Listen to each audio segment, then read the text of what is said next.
first time I met my sign language tutor, Kelly, for my first sign language lesson, I had missed the most important part of the conversation. Her name. I looked away because I was distracted by a loud noise that was happening behind her head.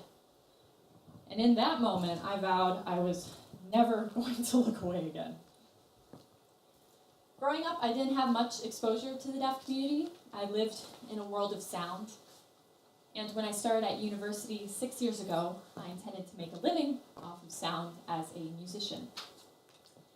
But at the first week freshman convocation ceremony, as the band began to play the Star Spangled Banner, my attention shifted from the sounds of the instruments to the sign language interpreter, who was exclaiming with his hands and his body the magnificence of the American flag, and in that moment I was hooked.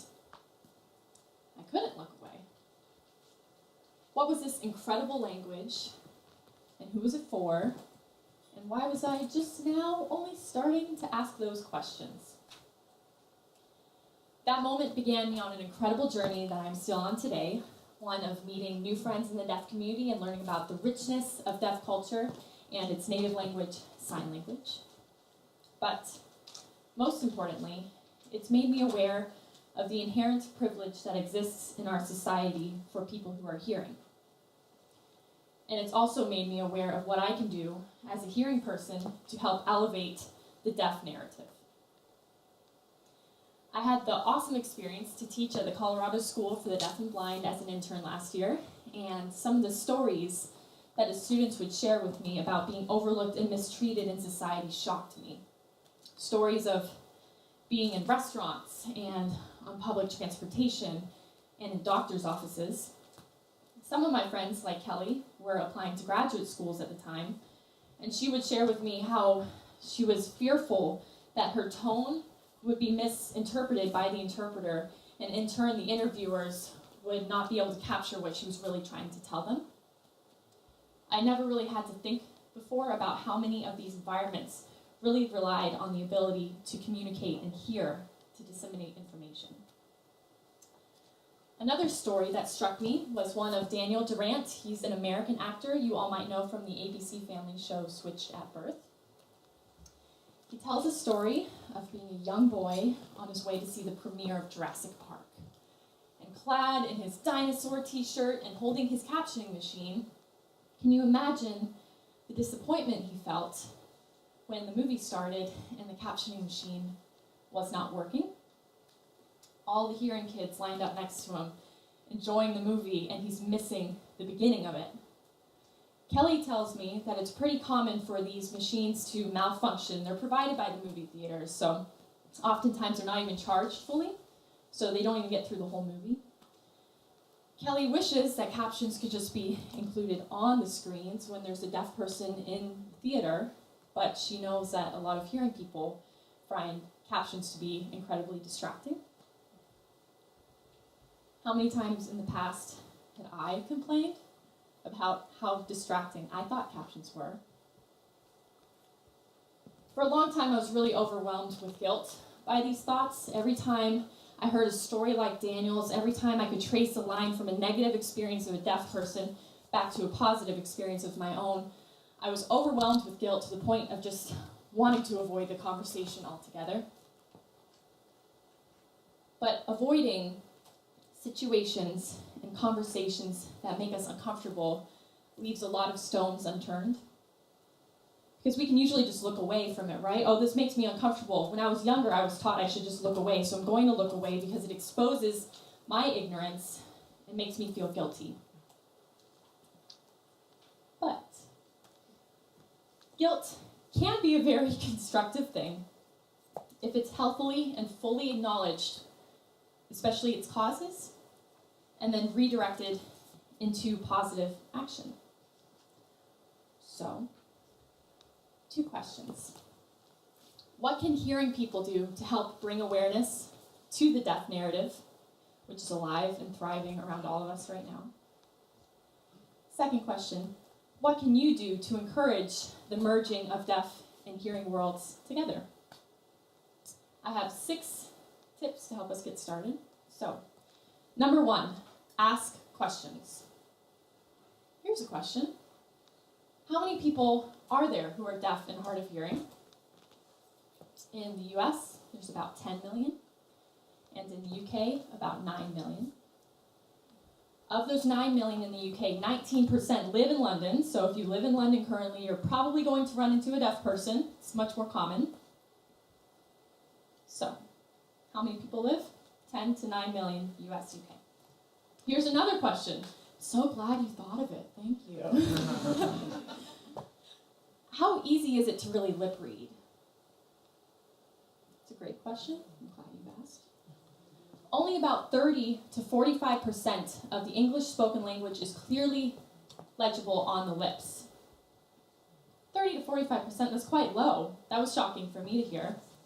As Rachel Kolb says, lip reading is like, it's saying it's like reading a book whose text is legible and clear, but the human face isn't a book, and lip reading isn't really reading.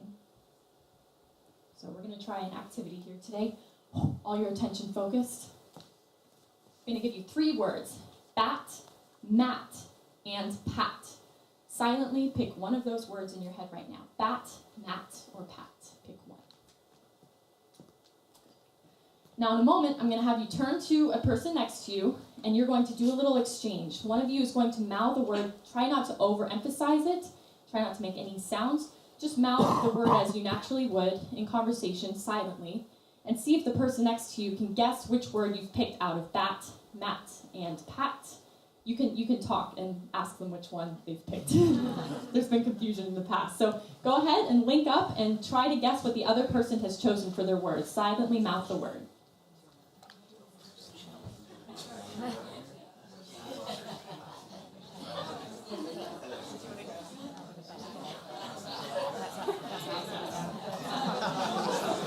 All right, bringing it in under a lot of laughs.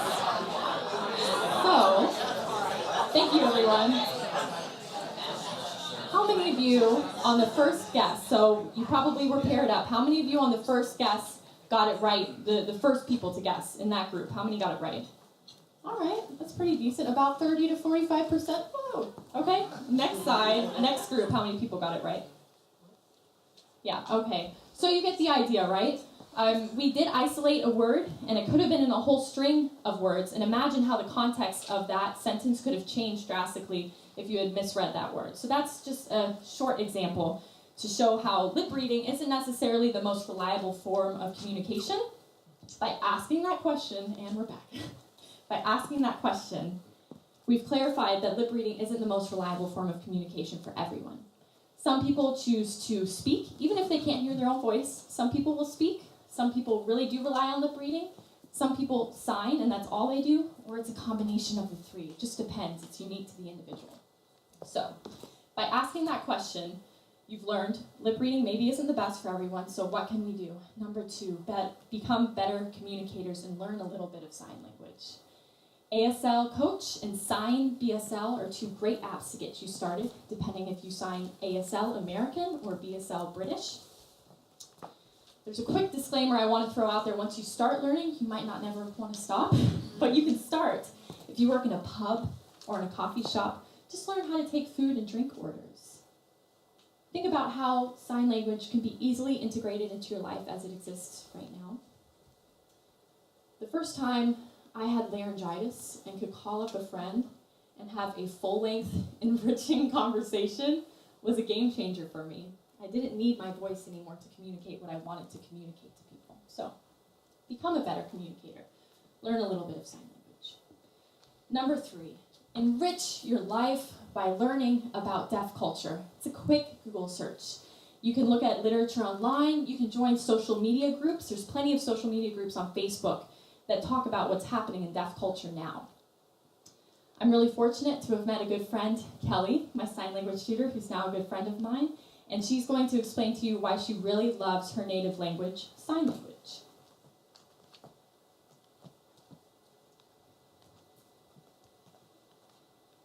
ASL, it's a beautiful, expressive language, and it's capable of doing things that the words in the English language and structure can't do. If you want to learn more about that, you can ask a little bit later. In deaf culture, being deaf isn't considered a disability, it's considered a cultural trait. And if you really want to understand what a sense of community and belongingness and pride is, just do a quick Google search. Deaf pride, deaf community, deaf culture. Segueing smoothly into number 4, with the help of Kelly, build human connections and relationships. There's likely a sign language community group in your area. Go. You don't have to know any sign language yet. Just be vulnerable and place yourself in the role of the student. You'll learn a lot. I'm really fortunate that my interests in the arts have led me to meet Douglas Ridloff.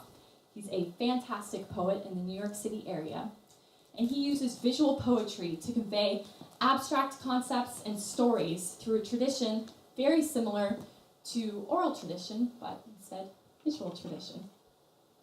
We've combined our loves for music and poetry to create a new art form dubbed visual poem music by Douglas himself.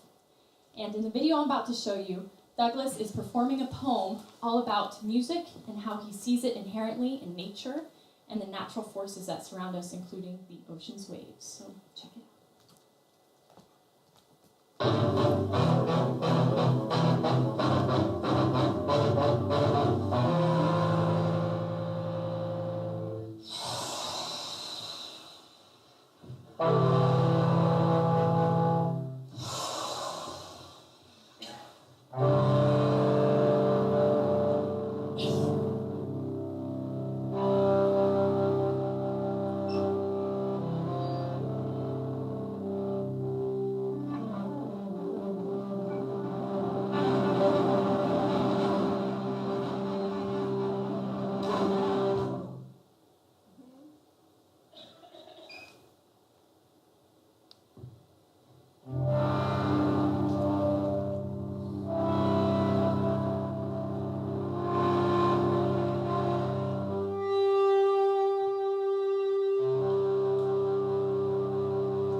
Almost done. Number 5, make your story more accessible. This is easily done by adding captions to your videos when you upload things to Facebook. Facebook even has a feature now that will help you add captions.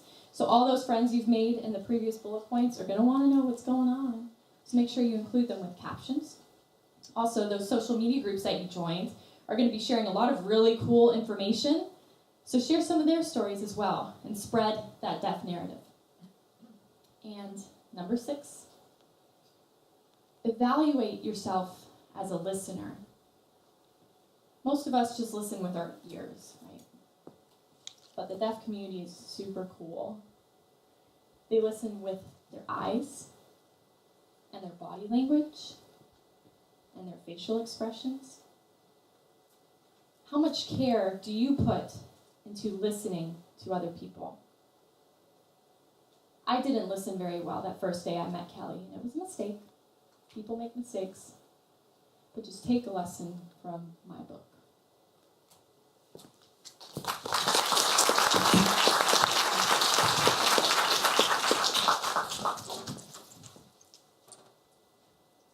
This is the sign for power.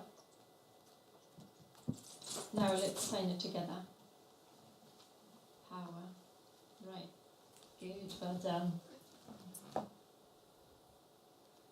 There is power in acknowledging ignorance. There is power in asking questions.